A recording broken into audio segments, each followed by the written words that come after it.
Good afternoon, Fitchburg Lunch and Learners. We've got a great presentation today, but I got a question for you guys. What do you even think about our weather? We went from a blizzard, we've had 70-degree weather, we had rain, we've had hail. People just say, oh yeah, but that's just Wisconsin, right? You heard that over and over and over again. I beg to differ with you. That's why we've got a presentation today. And he's going to put a different spin on what's going on with the weather. So please welcome Alex Harrington, Chief Meteorologist. And thank you for the warm welcome. Today what I'm going to speak about, we will get into some of the discussion on forecasting, which we had that first question, but I want to bring you into the window of what it is like behind the camera lens in the day of the life of a chief meteorologist. And some folks get, and understandably so, enjoy titles. Just call me Alex, that's fine. The chief title it's a wonderful title. I'm very humbled to have the title, but I'm born and raised in southern Wisconsin, and I just go by Alex. So at Channel 3 we have three things that we oftentimes will put a graphic up. Three things you need to know. Same whenever you're giving a presentation. What are the three takeaways? So I'm sticking to my roots here with Channel 3. I'm a farm-raised individual here in southwest Wisconsin, born and raised. Lived here in Wisconsin for the better part of the 40-some years that I've been on Earth here. I am the chief meteorologist at Channel 3 and Fox, but again, I'm one of several wonderful folks that I work with, Savannah, Jacob, and Blaze, and we have a really nice cohesive team, and that's very nice to have as a team that works well together. And then three, now I give this presentation to aspiring meteorologists, I give this presentation to community members to go after your dreams. And I say this because I was inspired to go after my dreams, and I will tell that story here in just a moment as part of my journey, but I encourage everybody to keep after your dreams, and those that are your friends, your loved ones, your children, your grandchildren, your neighbors, because I can guarantee you if you go after your dreams, they will come true, but sometimes there's a few catches to that. Those are my takeaways for the presentation today. I always give a thanks to the folks that gave me a lot of support when I went to school to the question about forecasting earlier. A tremendous thank you to the folks that are at UW-Madison. I don't know if anybody here in the room knows any professors that work at UW-Madison, or maybe you worked at UW-Madison in an academic sense, but we have a tremendous weather school at UW-Madison. It's renowned for satellite research, so whenever you see us showing clouds on TV, amongst other data, the satellites that are up in space, that really started and originated from UW-Madison via the renowned professor Dr. Werner Sumi. And I was very, very lucky, very humbled to receive a scholarship to go to UW-Madison for my undergraduate and graduate degrees. So I always say a big thank you to my friends at UW-Madison. But a little bit more about me. These three pictures really help to explain a lot about me. So there's a screen over here, there's a screen over there. So I'll try to use both of them. The picture that's on the left is the farm in southwest Wisconsin. I was born and raised in the Arena area. Anybody been out to the Arena area before? A lot of you. Fantastic. It's a wonderful place to grow up. I'm very proud that I grew up in a small town because in my opinion you learn I think I have some pretty good deep roots, I guess I would say. And the farm on the left over here, which probably isn't showing very well with my pointer, on both screens here, you'll see that there is a double rainbow. You might have to look closely. That is not photoshopped in. That is an actual picture that was taken in the fall months a number of years ago by our dear neighbors up the hill. We have had two other instances, our farm in Arena, that have had rainbows over them, and double rainbows with that. So I segue from my farm roots to this wonderful person here in the middle. This is the eminent Eileen Harrington, now the late Eileen Harrington. Grandma Harrington passed away last year, and I want to tell this very clearly. Grandma passed away, she was going on 102. So she had quite the run. And on her way to 102, Grandma passed away on Friday, February 14th, Valentine's Day, at 10:30 at night, in a snowstorm. We were covering that on TV, by the way, at that time. Her husband, the late Grandpa Jack Harrington, passed away about 30-some years to that day, Friday, February 14th, 1992, at 10:30 at night, in a snowstorm. So you take that the way you want to take that. I think of that as now any rainbows that we have, because we always thought that was Grandpa Jack that was looking over our farmstead. Well, anytime we've had now in the future, if we have more rainbows over the Harrington farm, that's Grandpa and Grandpa Jack looking over us. And on the right is my dog, Loki. He is a Spitfire German Shepherd mix. He has a little bit of brindle on the top of his head here. We think he's got a little bit of blue heeler in him. So if you take him to the dog park and you throw a ball, all the other dogs go after the ball and they're chasing the ball. And he's chasing them. So if anybody's familiar with blue heelers, they like to herd animals. He likes to herd all the other dogs. But he's a wonderful dog. I swear, he probably knows 20 different commands, and he's always eager for more. So he's constantly learning. He's going on 9 right now, and I've had him for the better part of his life. He was a year and a half when I took him in 2018. So I wanted a dog that would keep me on my toes. I got it. And much more. So this whole story about how I circled back here into the Madison area to do weather really truly is, at the end of the day, a dream come true. But I think an individual that I know very well helps to explain how this all started. This is my mom, Joni Harrington. So I don't know if anybody, when you're driving and if you're using hands-free, I always use hands-free, and I've got to call somebody, and I'll press the button, and I will say, call mom. And my car will return back, calling Bob. No, call mom. Calling Bob. So I changed the name of my mom in my phone a number of years ago to Saint Joni. And she, quite frankly, is pretty close to that level of a saint. All moms are that. All moms are that, yes. But I think I can do this justice. I'll do my very best. At the age of 4, Mom starts off in this conversation. She introduced myself and my sister, who's been a teacher for 20-some years west of Madison, to the movie The Wizard of Oz. And she was hesitant.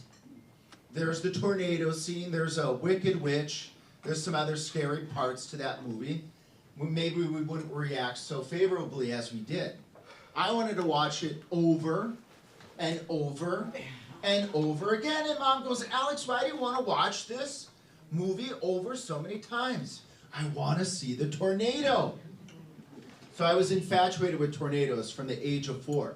So then they presented me to TV weather. What's on TV? At that time, one of my many idols, there's Bob Lindmeyer, there's my family member, distant family member, Gary. We'll get into that in a moment.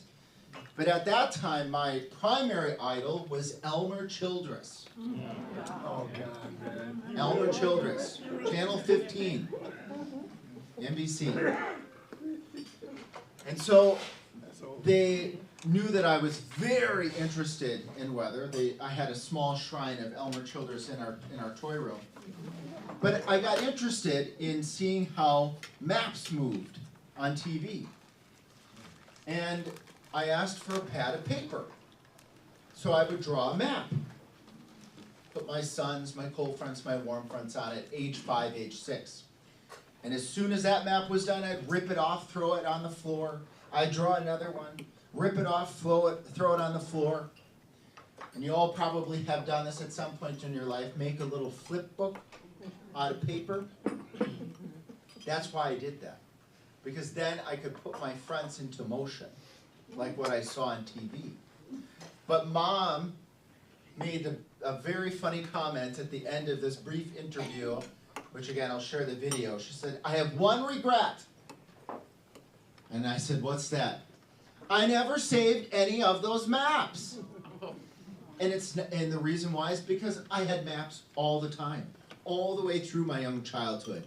Oh, here's another map, here's another tornado drawing. But it was a wonderful upbringing and had so much support from my family, from my friends, my community, which is the Spring Green, the River Valley community. So that's how this all began. With the movie The Wizard of Oz. Keep that in the back of your head here because it comes back. My yellow brick road, my career journey. And quite literally, it has been similar in many ways, ironically, a journey, magical at times, wonderful at times, not so great at times, but I do circle my way all the way back here to southern Wisconsin.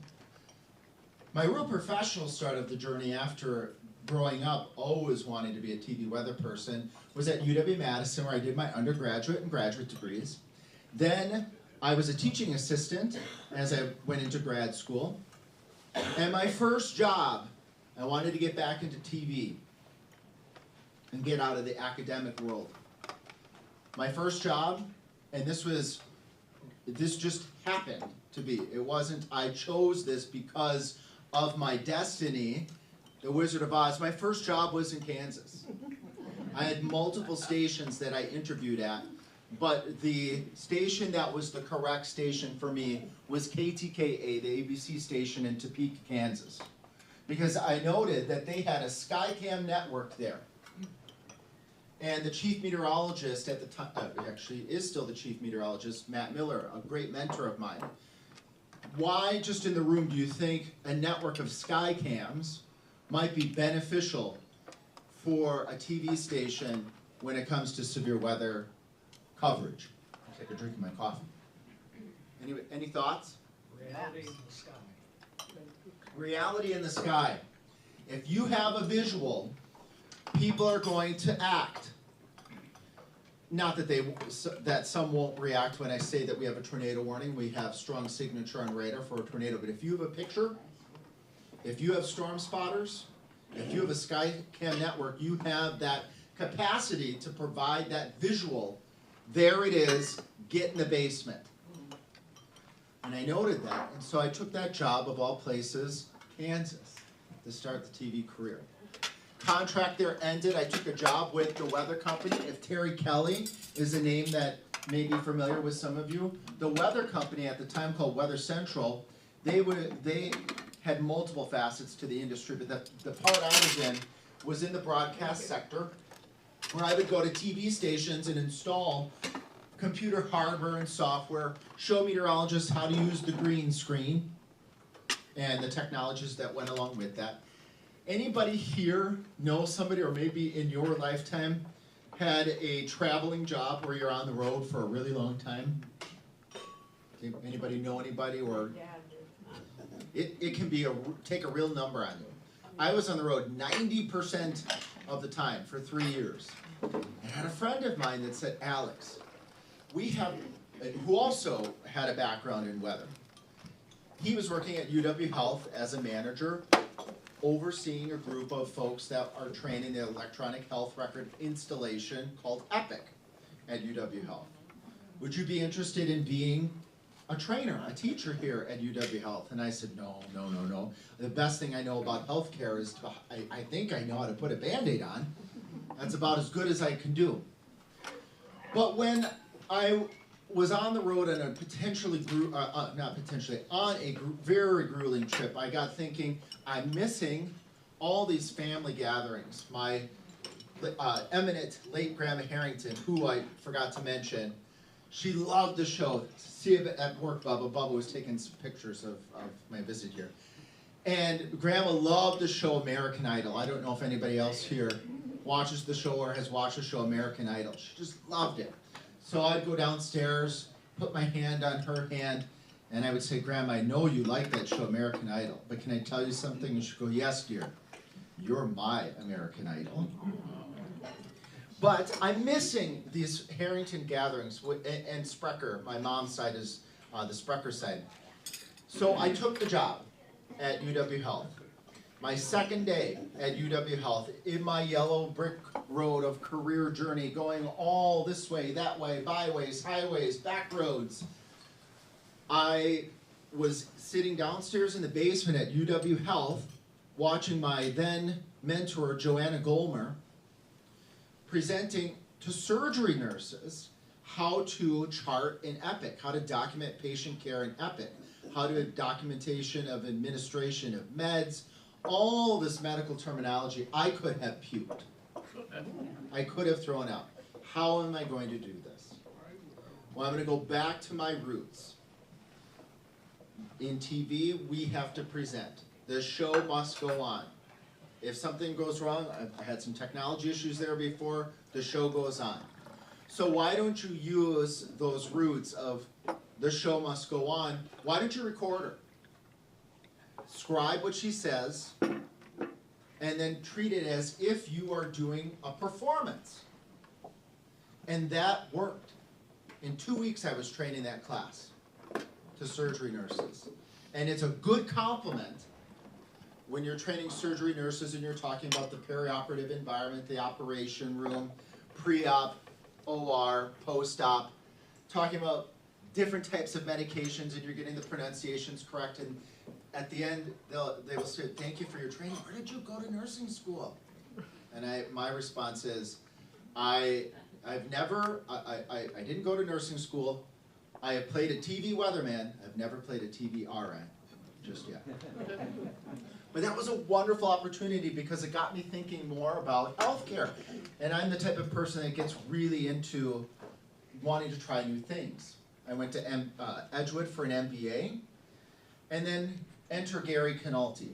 Gary is a family member of mine through his late wife, Jean. And growing up, we would know that they would be at family gatherings, which always got me very excited because there would be somebody that I could talk weather to. And we would be at a family gathering, and we'd park in the parking lot of the picnic area that we were going to have our gathering at. My dad would lock the door. And he would turn around and he would, Alex, you know Gary's going to be there. I know, Dad, I know. I can't wait to ask him all these questions. And Dad's response was, Alex, you leave that poor man alone. He is off today. He doesn't want to talk about weather today. But for anybody who knows Gary, Gary's one of the nicest people you will ever meet. He let me follow him around, and he answered all my questions. And I'm teaching at Edgewood to students. I teach a couple business courses, today even. And I'm teaching students about taking unique career opportunities. And I had called Gary, and Gary had mentioned that they were short-staffed, and it just kind of went right over my head. And I noted in that moment, Alex, they're short-staffed. Go ask them if they need some help, which he said, are you free? And that's how freelance started at Channel 3. My dream really had come true at that moment. I am doing TV weather where I've always wanted to do TV weather, and that's my home community. Jean, unfortunately, Gary's late wife, passes. Gary had already been thinking about retirement. He'd been at Channel 3, and we all know Gary and his dedication to making sure you have forecast accuracy, and wow, watch Gary during severe weather coverage. And Gary was curious, Alex, would you be interested in taking this role? And I was very humbled and very honored to take that role with Gary's retirement. Very appreciative of that. So the dream, remember, originated from watching The Wizard of Oz. And when you think of the irony of The Wizard of Oz and you think of that song that is the iconic song of that movie, Over the Rainbow, there's a line in those lyrics. The dreams that you dare to dream really do come true. There's just part of the lyrics that they erase, that sometimes it takes 40 years to get there. But the point is, if you go after your dreams, if you keep after them, they will come true.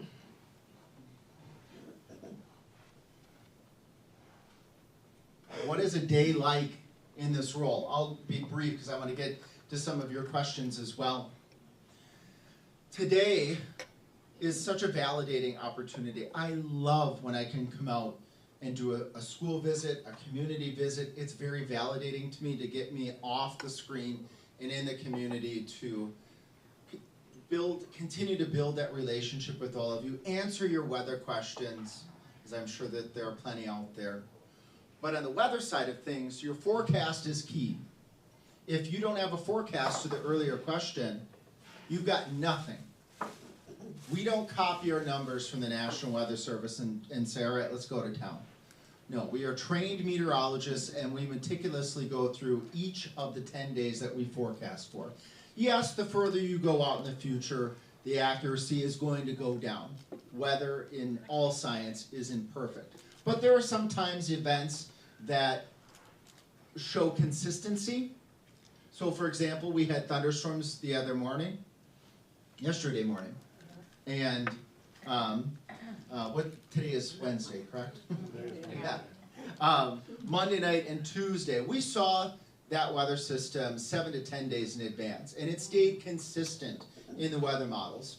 Do we know the exact timing 7 days out or 10 days out? No, but we do know with consistency that a weather system is going to be on the way, and it has thunderstorm properties. So we were able to give that information out, broad information out at that level. And we can do that with snowstorms with a pretty decent degree of precision. We're not going to be able to tell you that Madison's going to get 6 inches 7 to 10 days out, but we can tell you there's a potential for heavy snow. Weather models are pretty good at that if they're consistent. But without the forecast, we can't do anything else. We do all the behind the scenes work. Everything that's on, my phone is somewhere around here, anything that's on your phone, if you have the First Warn Weather app, anything that goes out on the web, radio, we're doing all of that. But you can't do any of that without that forecast. It has been busy, as Janice was just saying. The average number of tornado warnings that a broadcast meteorologist, I got these numbers from our friends at the National Weather Service, asked them about how many tornado warnings do you issue on average a year. Prior to these past few years, let's say 2023, 2024, 2025, prior to that, the average about 10 a year, or a dozen a year. In 2024 and 2025, I covered over 100 tornado warnings in southern Wisconsin. That includes everything as far east as Watertown and Jefferson, everything as far west as Prairie du Chien and Platteville. Unprecedented severe weather seasons. We recently did a severe weather ready special. I can also send you those links as well if it interests you to watch the special that we did. I went back out to my alma mater and had some chats with the climatology office. And severe weather season, according to their research, is extending later in the season, and it's starting earlier. So we're seeing earlier severe weather events in March and April. Well, this March has already been busy. Granted, we haven't had significant severe weather, but we've had those threats. We've had the energy, the heat. We have had the twist in the dynamics. We'll talk more about tomorrow's forecast in a moment. And the end of the severe weather season is extending later into the fall months. It's extending even into the winter months. Evansville, February 8th, 2024, a high-end EF2 tornado that's right on the cusp of a strong tornado. That's something you would anticipate to see May, June, July, August, not on February 8th. So we have had tornadoes reported now, as of 2024, in every month of the year in the state of Wisconsin. Would I have this done any other way? So assuming this chief role, and then you're on TV for 100-some tornado warnings? Not at all. I grew up, as I said, on a farm. If you want to do a job and do it well, you jump in at it 200% and give it your all. Alert days. What is an alert day? Well, tonight and tomorrow is an alert day period. I'm going to have a sip of water here. An alert day is a period where we're expecting impactful, significant weather that could pose a risk to life and property. Those risks vary by season. Tonight and tomorrow we have a unique set of alert day conditions where we're going to have freezing rain, sleet, and snow, especially for areas north of the Dells. Parts of central Wisconsin may get significant icing. And remember, I've been mentioning this on TV, the surface pavement temperatures, the road temperatures might be at or above freezing, but higher up, you go up a few feet or maybe 100 feet, 50 to 100 feet, I'm looking at the trees out there, it might be right at that critical 32-degree mark or 31. So that rain is coating on those branches, and as that coating builds up and on power lines, you can have perfectly fine roads, but those trees are building up that ice accumulation. They snap, they fall on a power line, and then you start getting scattered power outages. Back roads, overpasses, areas again north up towards the Dells, they're going to be slick. They're going to be tricky tonight and tomorrow morning. And there's a whole other side to this alert day, and that's the potential for severe weather tomorrow. We're watching a warm front that likely will lift up into parts of the area, and south of that warm front, and that likely will get close to the Madison area, for sure areas, or I should say quite likely for areas near the Wisconsin-Illinois border, where we're expecting temperatures to crack into the 60s, maybe close to 70. The humidity is going to get up there into a range that will be supportive for severe weather, including damaging winds, large hail. We have the twist in the atmosphere tomorrow for a tornado scenario. I'll show you what that risk looks like here. And actually, you know what? I'll do it right now, real quick. The very latest, what time is it right now? Actually, it isn't going to be quite ready yet, but this is the Storm Prediction Center. Can folks see this page? What I'm looking at right here, and it's not showing up very well, I'm looking right here, the day 2 outlook. This is giving us the probability, the chance, the likelihood of there being severe weather. And what I'm waiting for is day 2 to update. And this was updated about the time I usually knock out at nighttime, which is about 1 o'clock, because I'm usually forecasting all the way up till midnight. See, that was my question. Oh. When do you sleep? Yeah, when do I sleep? I do get my 8 hours in. When we have alert days, sometimes you gotta put in extra hours. But yeah, I'm usually knocked out from 1 o'clock in the morning till 9 or so in the morning. So I get my 8 hours in, which is nice. Sleep is precious. And you need to be recharged, especially in these times where we go from one alert day to another alert day to another one. But what I'm watching here is southern Wisconsin. Try to point this out here. Might be difficult to see in the map. Here's southern Wisconsin, right in this area. We are in this yellow zone, which is a level 2 out of 5 risk for severe weather. That means scattered severe thunderstorms are quite likely. The tornado risk from the Dells all the way down into Illinois is in this brown hashed region. This means there's a decent chance for tornadoes. I'm confident if we get the right setup tomorrow, we probably will have tornado warnings in the area tomorrow. But what I'm waiting for is to see if we get an update here. Eventually, we will get an update at some point at the end of my presentation. But the alert day is really to alert the public that we are expecting adverse weather that could impact your property. It could impact life. We're always connected to the National Weather Service through a feed, through a online system. As warning and watch information comes in, as reports come in, we can see those reports while we're doing online severe weather coverage and on-air coverage. And it's a two-way street. We're relaying our information that we get through socials, through emails, or our sky cams. A visual says 1,000 words. What you're seeing here on the right is a live flat film Skycam, our Queen Bee Radio Skycam, showing what's called a supercell thunderstorm. This is a rotating thunderstorm that has 2-inch diameter hail in this dark zone over here on the right. We call this the downdraft. And to the left over here, do you see the yellow? This is the sun coming out. We call this the rain-free base. And in this zone between the rain-free base and this downdraft where there's heavy rain and hail falling, this is where you expect the potential, and it's a wall cloud that's forming there, of where you might have a tornado. So we pass this feed of our SkyCam information off to the National Weather Service in La Crosse, and that's all that they needed was that visual to change the severe thunderstorm warning to a tornado warning.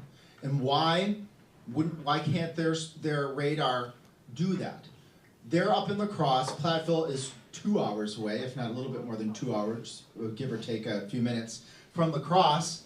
Platteville is way far away from the Milwaukee-Sullivan radar, which is in the Sullivan area, which is closer to Milwaukee. It's also several hours away from Davenport. Southwest Wisconsin, Grant, Iowa, Lafayette counties. You might even want to throw Crawford in there. Even Richland, to an extent. They're in a radar hole. The beam that goes out from a radar goes out, it sends out a signal and it comes back. But that beam sometimes can't, because of the curvature of the earth, can't see all the way to the ground. The further out that beam goes. That's why parts of southwest Wisconsin have the absolute necessity of storm spotters, storm chasers, SkyCam, so that we can see that bottom few kilometers of the atmosphere to say it's rotating and or we have a tornado. Sometimes when that radar beam goes out, the rotation can be strong enough in the mid and upper levels of the thunderstorm that they'll issue tornado warning. But if that rotation is weak or not strong enough in the mid and upper levels, you really need ground truth.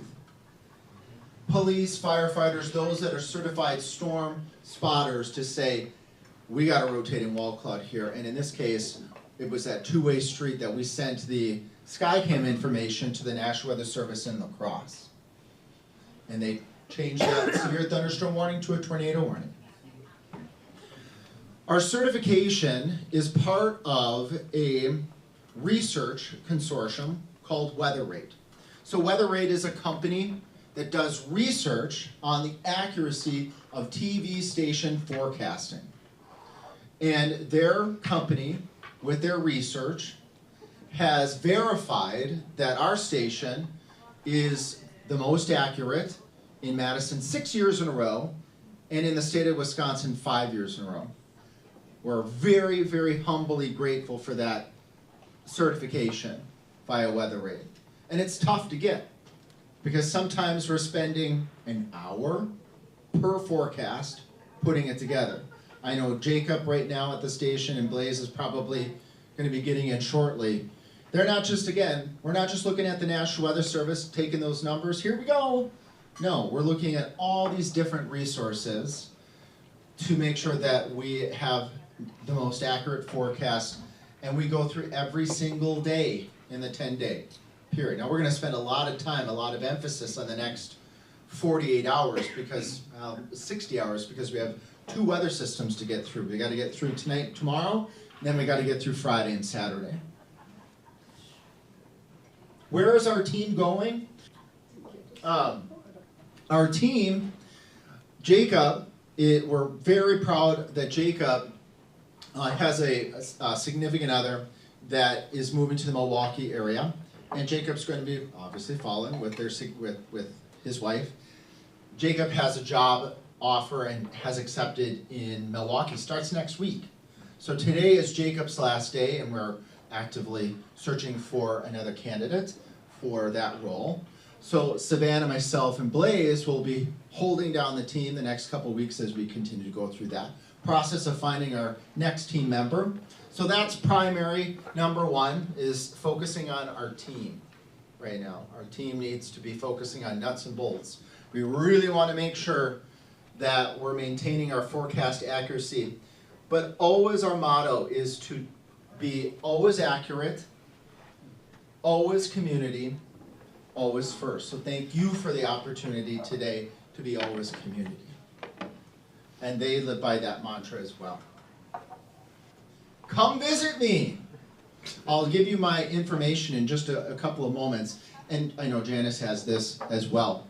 You're welcome to come by the station if you want. I usually entertain station visits right around 3:30 any day of the Monday through Friday time frame. You're welcome to meet other folks at the station, get to see behind the scenes on the other side of the camera, and you'll get to see what we do to prepare for our forecast before getting up in front of the big wall. And or if you have any other family members or friends that might be interested, you're absolutely welcome to come visit us. If you do Facebook, you're welcome to scan the QR code. I like the following because I am giving out additional information sometimes on Facebook that I don't have time on air always to give out. Every day we have any sort of impactful weather, it's my promise to do a personalized social media video, because for some folks, they might not be able to get our signal, or maybe they have challenges getting to our website, channel3000.com. So that might be the only weather information that they get about, for example, the alert day period that's coming ahead. And lastly, I just wanted to say here, and then we'll open up for questions. Again, my biggest takeaway for me in my life, in my 40-year-long journey on this pathway to working at Channel 3, has been quite the path, but I stuck after it, and those dreams, like I said, that you dare to dream, they do come true if you stick after them. So with that, I'm going to open up for questions, and I'll come around here too. If we get any feedback on the mic, I'll turn the mic off and then come back up here and repeat the question. So I'll start back here and then work our way forward here. Just beside Susan. Question. So Alex, first of all, I want to commend you and your team. Not only do you provide the forecast, but you also educate people on how the weather works. And as I look at your background, I see where that comes from. My question is, local TV stations and meteorologists get beaten up every once in a while because they interrupt programming for severe weather.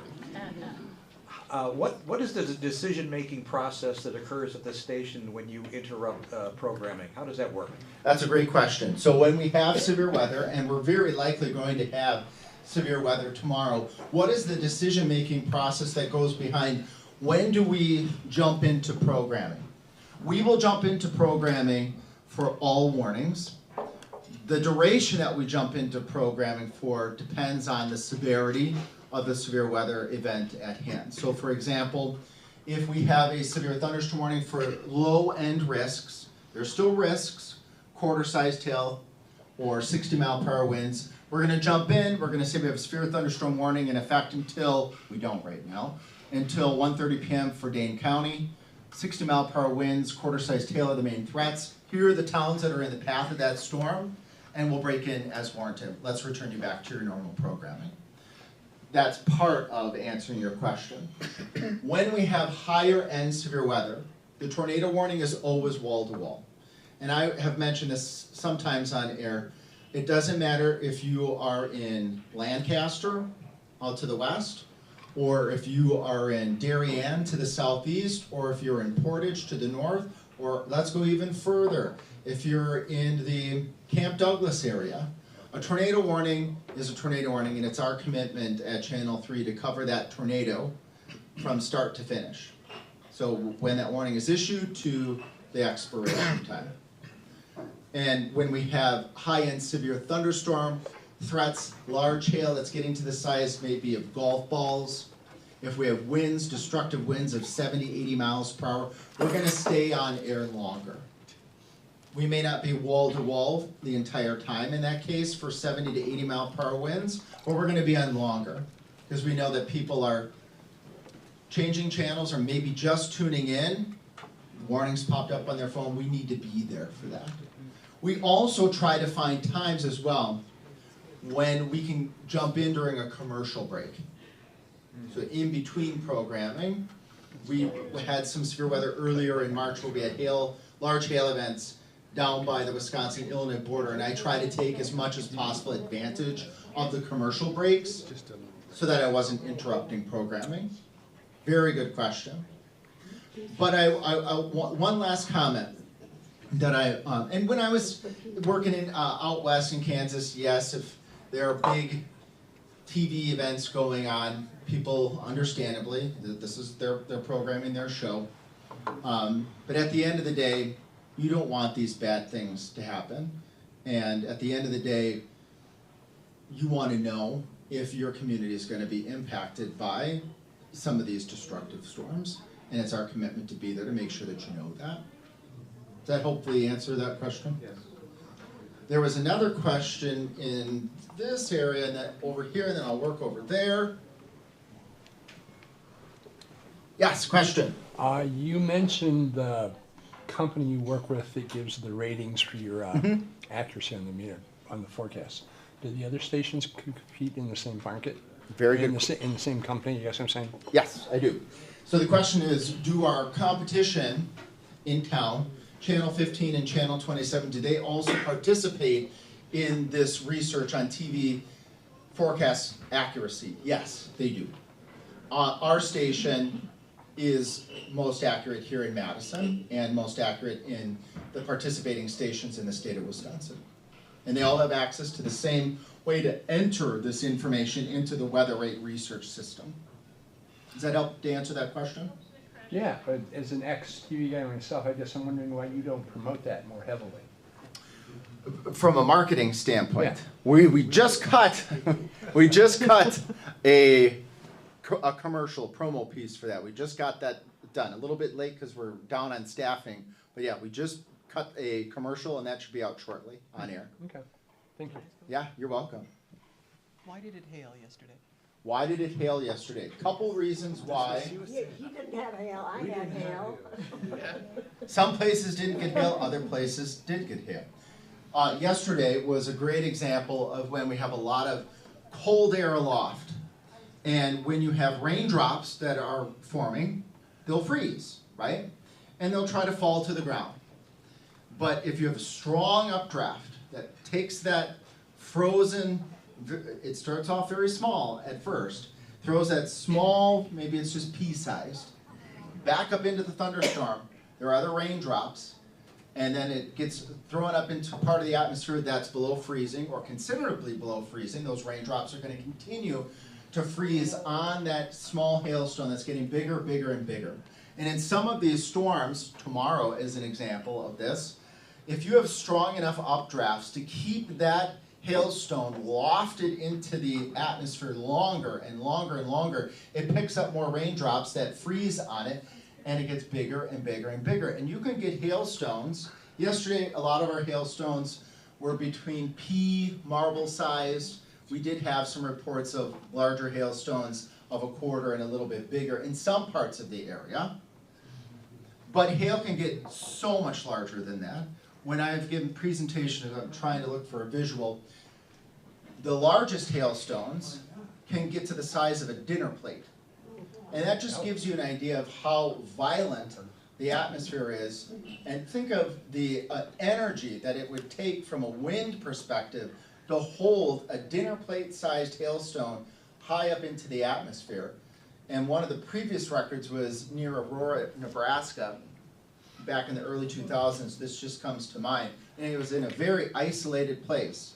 So hail shafts, as we call them, the zones of where hail falls, is usually very, very small, maybe even just a couple miles in width.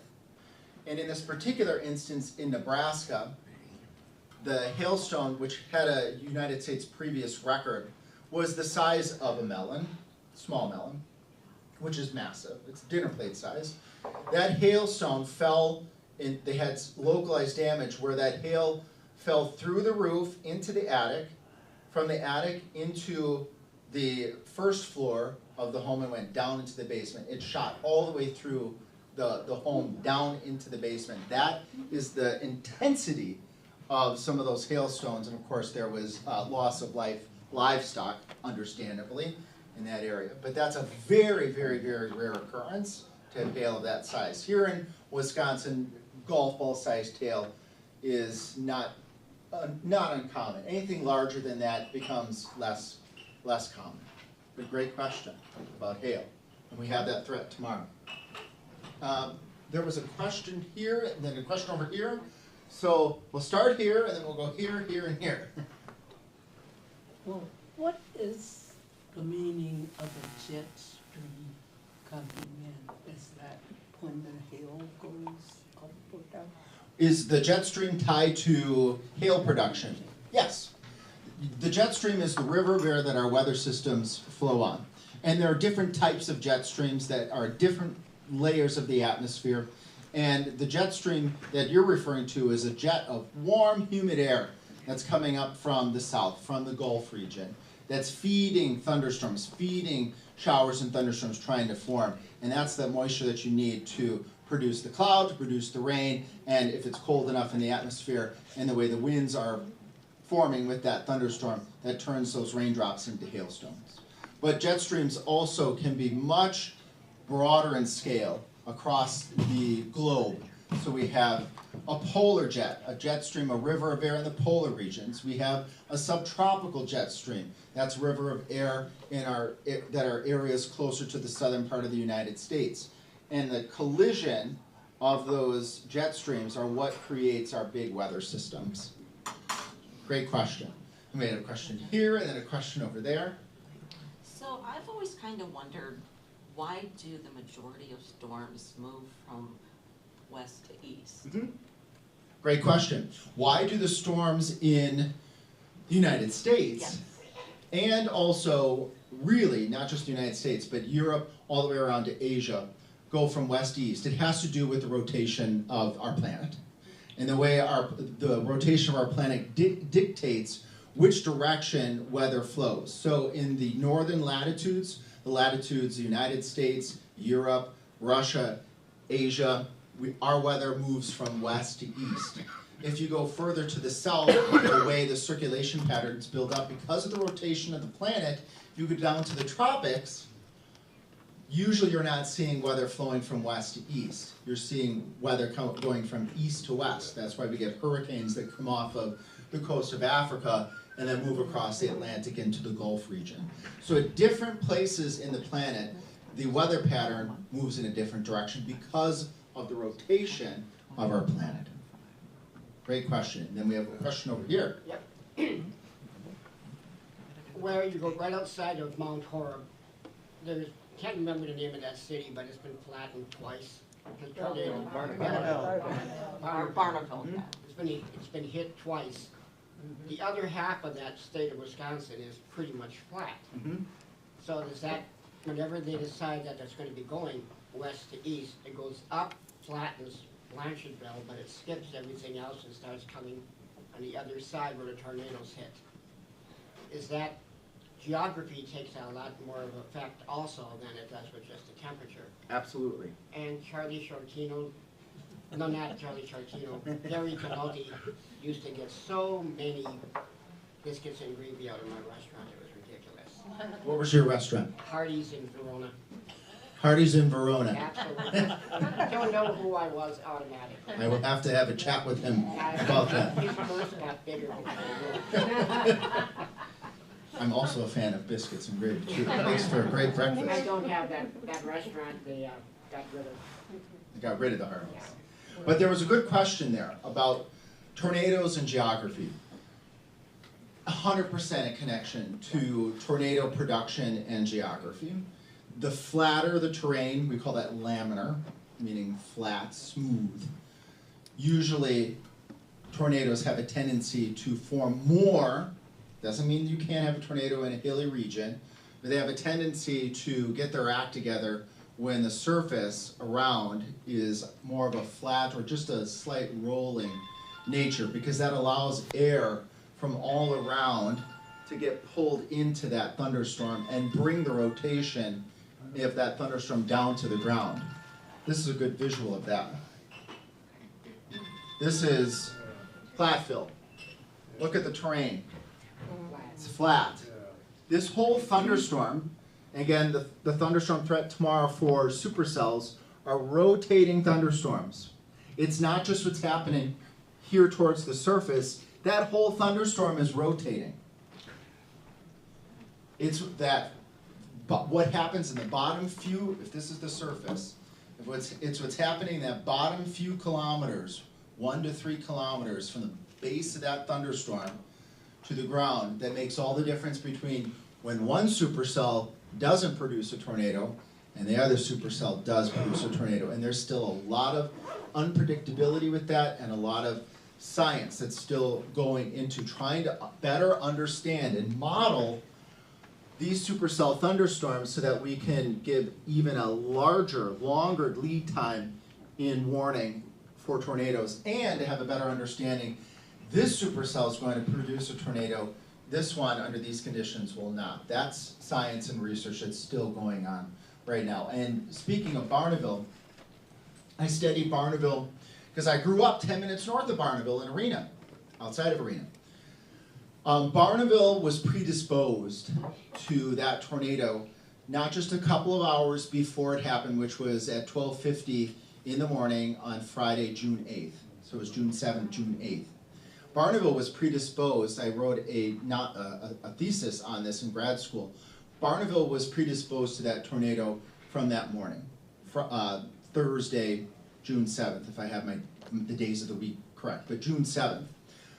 The real kicker with that event was morning thunderstorms on that morning prior to the tornado left to front. It's called an outflow boundary that stretched from northeast Kansas through southern Iowa up through southern Wisconsin. That outflow boundary in 1984, we didn't know what outflow boundaries were at that time.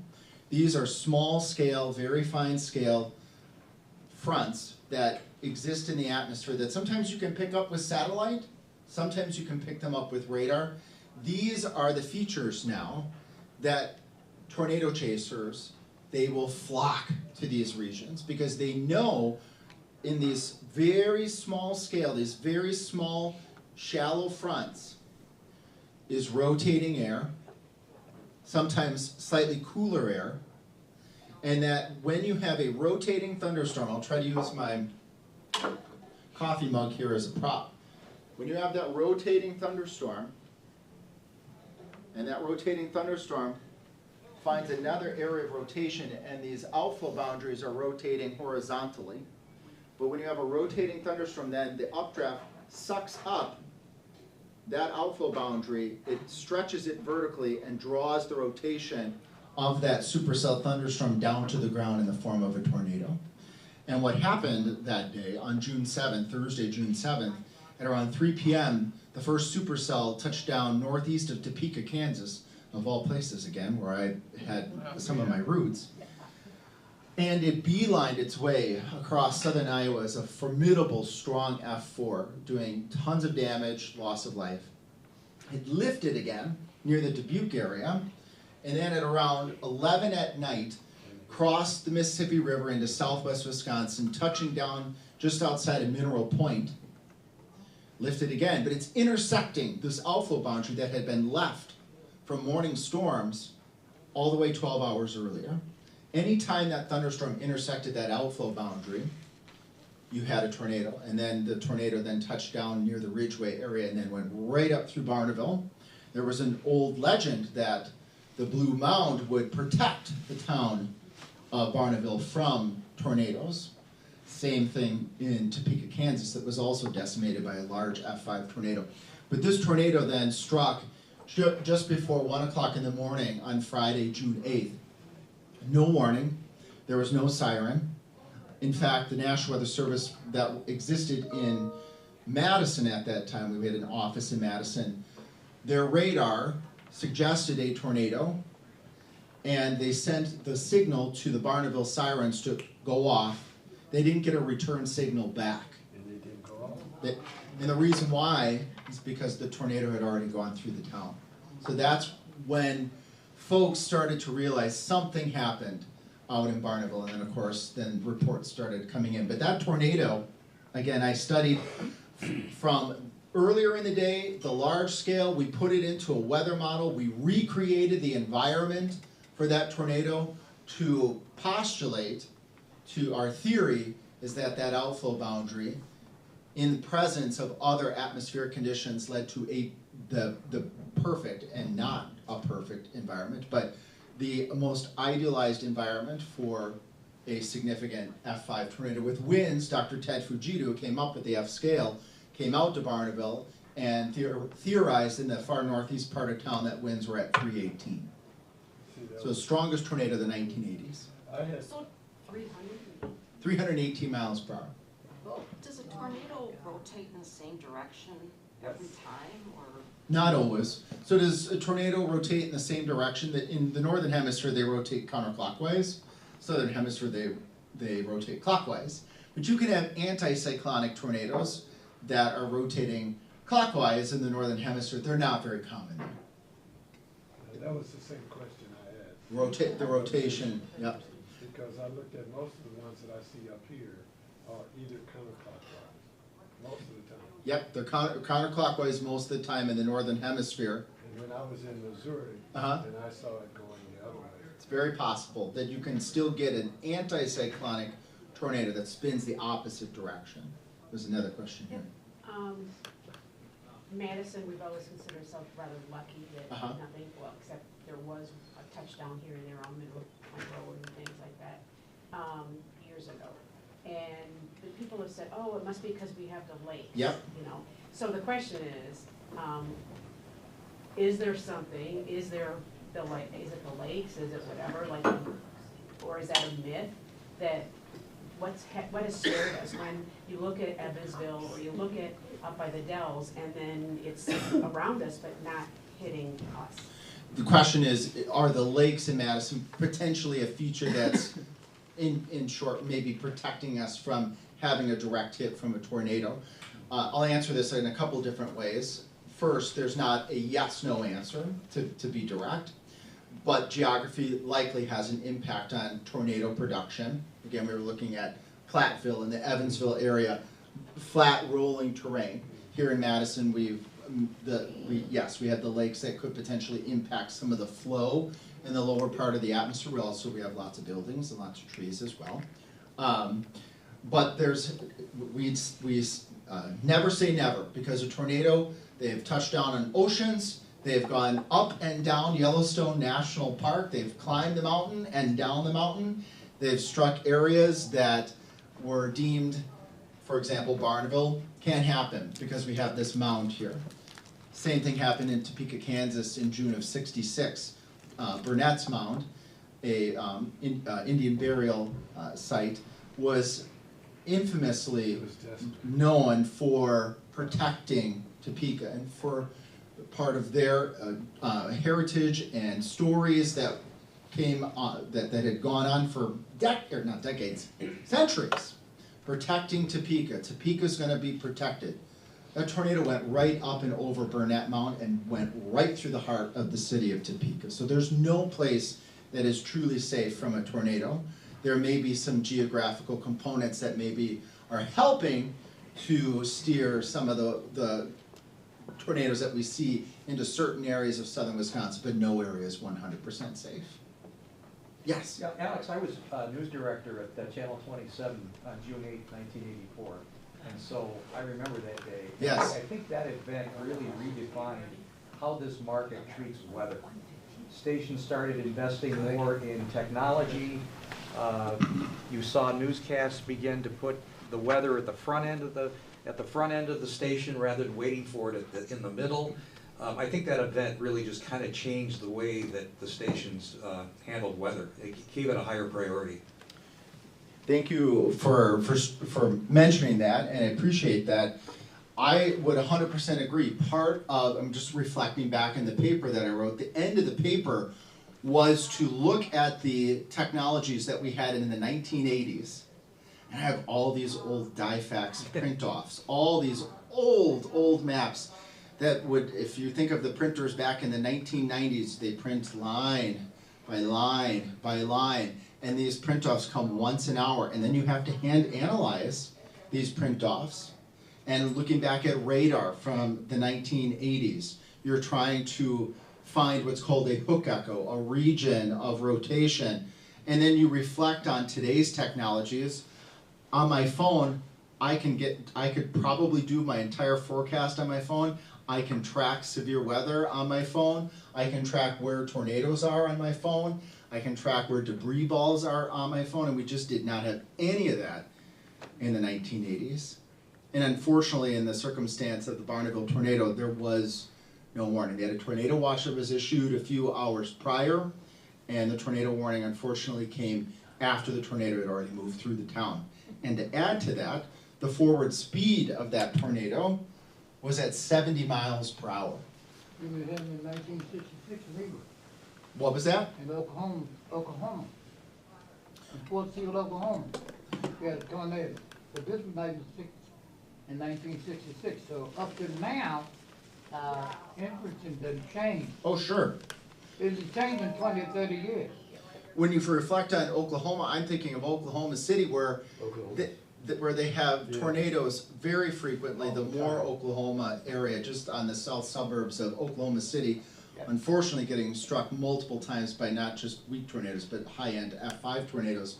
When they do severe weather coverage in Oklahoma City, they've got everything from the entire weather team is there to a suite of storm spotters and storm chasers, and they got helicopters as well, plus all the same sophisticated tracking tools that we have at Channel 3. For tomorrow's potential for severe weather, myself and Blaze will be there doing dual coverage. If it comes to it, I hope it doesn't. I hope we stay on the cold side of that warm front.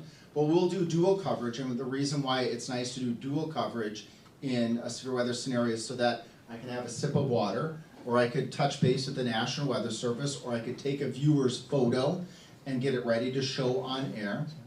It's also nice to have somebody else there to get differing opinions, and we treat our severe weather coverage very simply.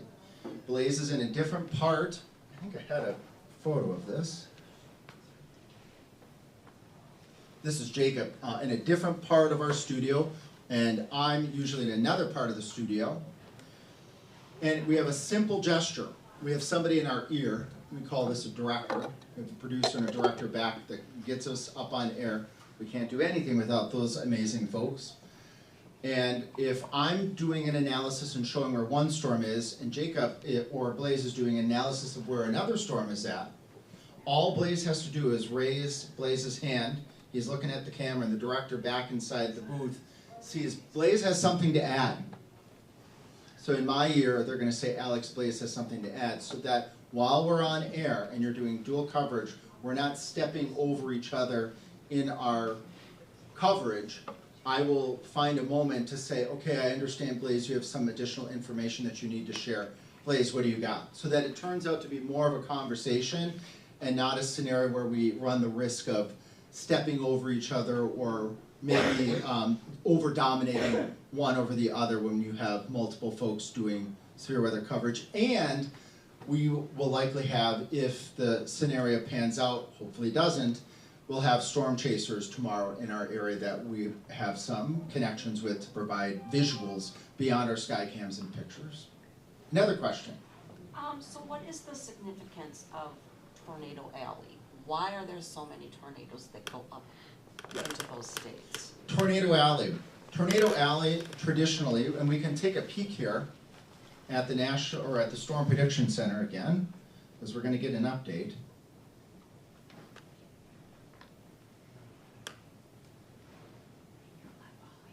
And they did. They upgraded us. They've upgraded us to potentially a significant, this would potentially a significant tornado scenario as we head into tomorrow. So where you see this yellow in southern Wisconsin, and I'll answer a question here too, using a map. What we're seeing here in this yellow hashed area from, and this includes Madison, Wisconsin. From Madison down into Illinois, the environment's going to be set up very volatile setup. We call this an enhanced risk of severe weather. But why is this region east of the Rockies, west of the Appalachian Mountains, so primed for severe weather? Couple of reasons. The terrain overall, yes, we have hills in southern Wisconsin in that driftless region, but overall, much of the upper Midwest, from the Dakotas, Minnesota, south to the Gulf region, relatively flat overall.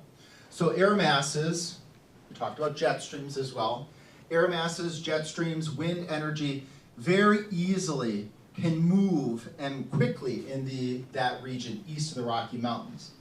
We also have dry air that can move up and over the Rocky Mountains into the Midwest that comes off the mountains in the plateau regions of Arizona, New Mexico, and Mexico. So that dry air is another ingredient that we can very easily get pulled into weather systems in the Midwest.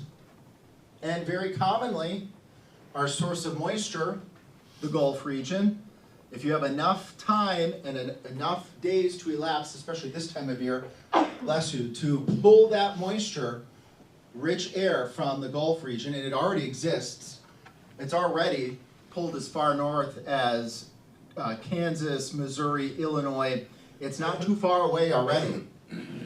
In the combination of a weather system, we're going to have a warm front and a cold front coming through tomorrow. We're going to be at the apex, a triple point, here in southern Wisconsin, northeast Iowa, northern Illinois, where all that rotating energy in the combination of sufficiently warm temperatures and moisture for that tornado scenario tomorrow. Hopefully our friend Lake Michigan will help pull that front and those fronts further to the south into Illinois, which is common this time of year, is a battle of the cold air over Lake Michigan, battling that push of warm air trying to come up from the south, and hopefully that will help push things to the south tomorrow. We don't need that setup because, you know, we want the water in Wisconsin when I think of my farming roots, but we don't need the severe weather. And just to summarize what they're expecting tomorrow, as I look at this as closely as I can here, I know this is a lot of wording,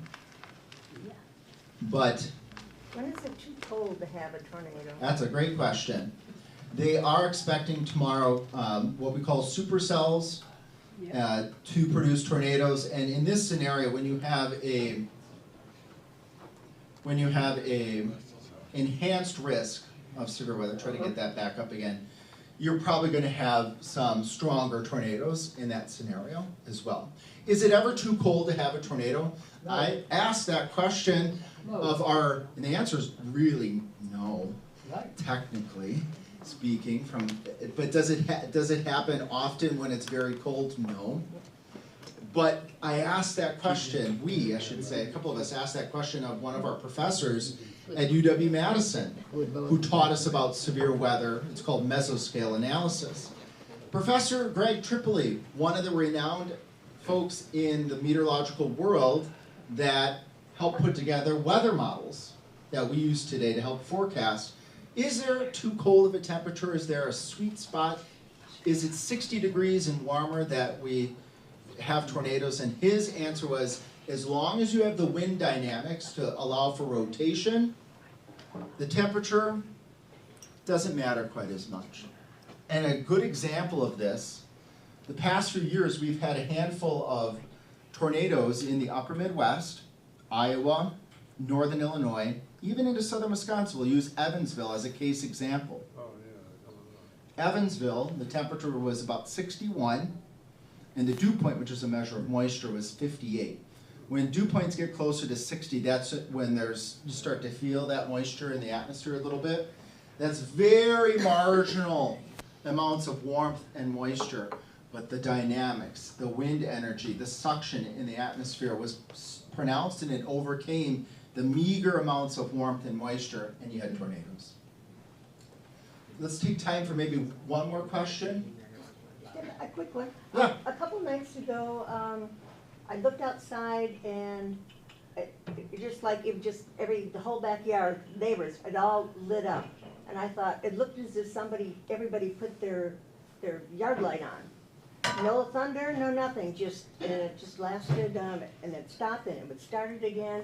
And it was like lightning, but it was no sound. It was just low to the ground. Was this just the other night when we had thunderstorms in the area? And we had no thunderstorms at all, no rain, but yeah, it was just, I looked up and, boy, is it lightning? I was waiting for thunder and nothing, but there was no bolts, nothing, it just almost down to the ground. The whole backyard lit up, everybody's backyard lit up. It makes me wonder, because that night when I drove home to get into my remote severe weather mode at home, I saw a lot of lightning in the distance. Some people call that heat lightning. It isn't heat lightning, it's just lightning in the distance. I've never seen it that close to the ground, though.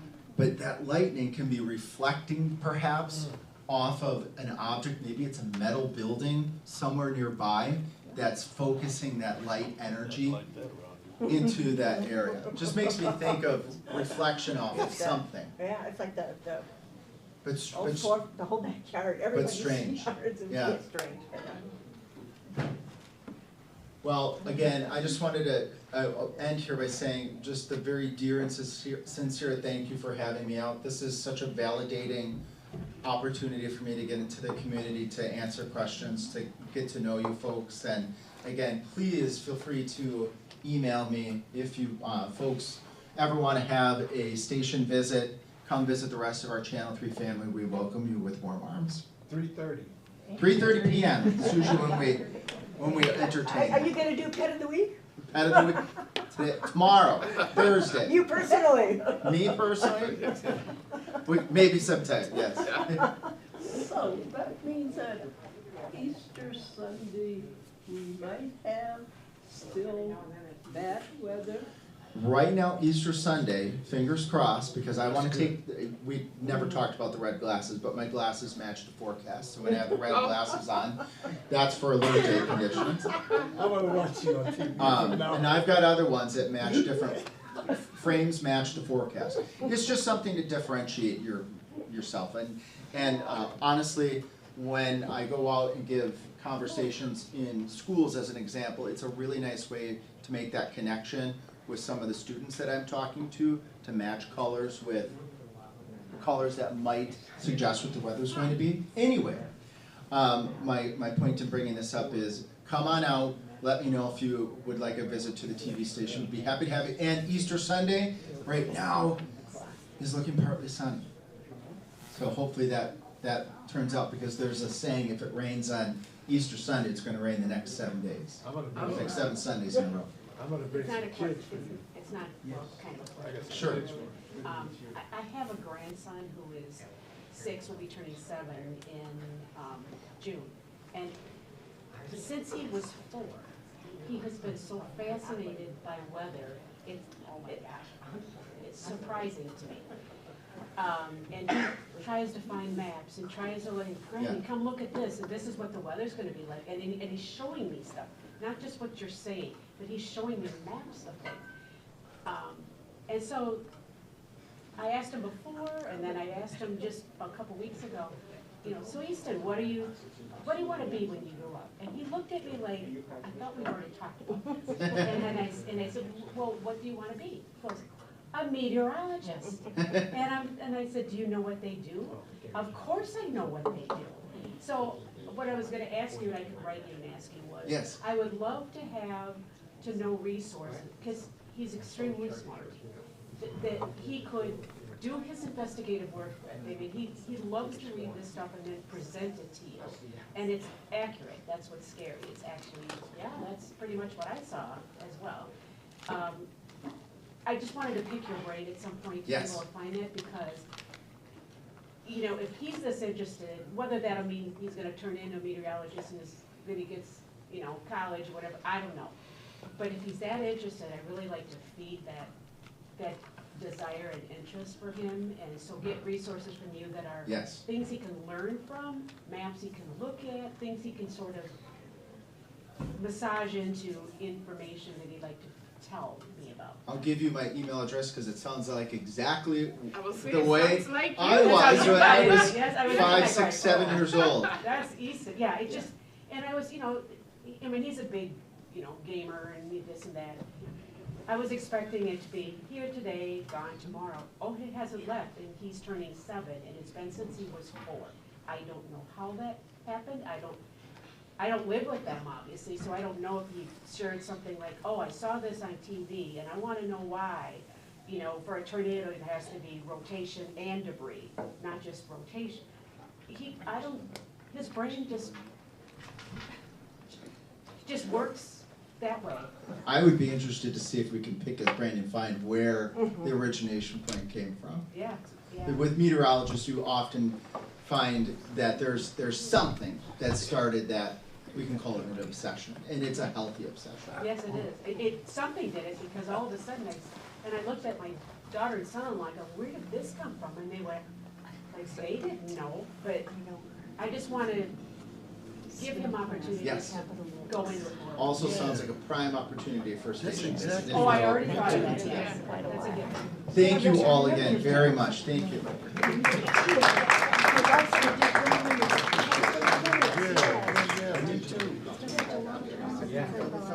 Okay, so I tell you, didn't I tell you, it's more than the fact that we live in Wisconsin. And I told you he was gonna put a different spin on it.